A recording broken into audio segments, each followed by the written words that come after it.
by midday on the East Coast, first thing in the morning on the West Coast, I guess, we got report of a shooter on standing on a building, a low-rise building, overlooking a parade in Highland Park, Illinois, opening up firing with a high-powered semi-automatic weapon.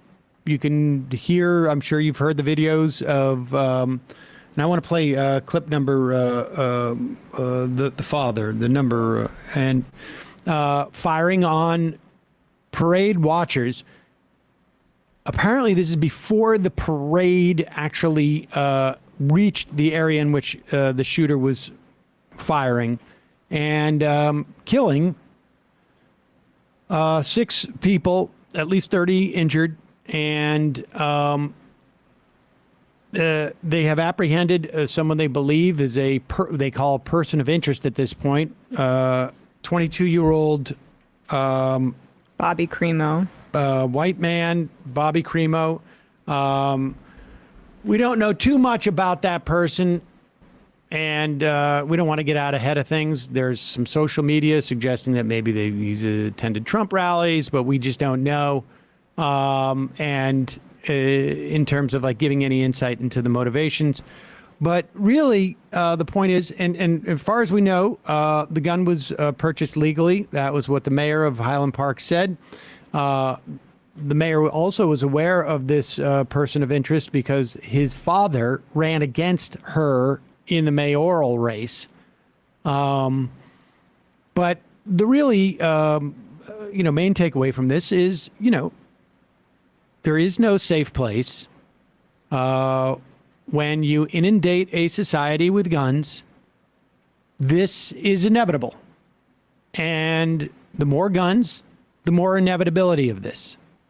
And the less restrictions, the more inevitability of this. So, I don't know. Folks can have an option. They can not take any action, or they can get used to stories like this of a father protecting his child at that parade. He reloaded, and then that's when I grabbed my son, and I ran around the corner and I put him in a dumpster, a garbage dumpster, and I asked some people to stay there with him because I had to go back to find the rest of my family. And when I went back, there was people shot on the ground. There was a little boy that was being carried away, probably 6 to 8 years old. And that was the worst part of all of this, because being a father and, hiding your children and seeing a little boy carried away, I can't imagine what that family's going through right now. I mean, it doesn't get more horrific than that. I mean, all of those people who attended that parade are going to be forever scarred by this. Obviously, some even more damaged than others. And this is just, this is the society we've decided to live in for the value it provides for gun manufacturers. I mean, you listen to that gun rung out, and it sounds like a jackhammer, just repeatedly going boom, boom, boom, boom, boom. And you think, like, this is freedom? This is what it's like to be free, is that some kid can just go buy one of these things that can just slaughter 20 people in a go. I mean, that's not how many people died, but that's more than how many people got injured. I mean, what we experienced, though, was arguably the most American 4th of July in my lifetime. On the heels of Roe being overturned and Christian fundamentalists wielding their power in this country, there was a mass shooting on that very day. And,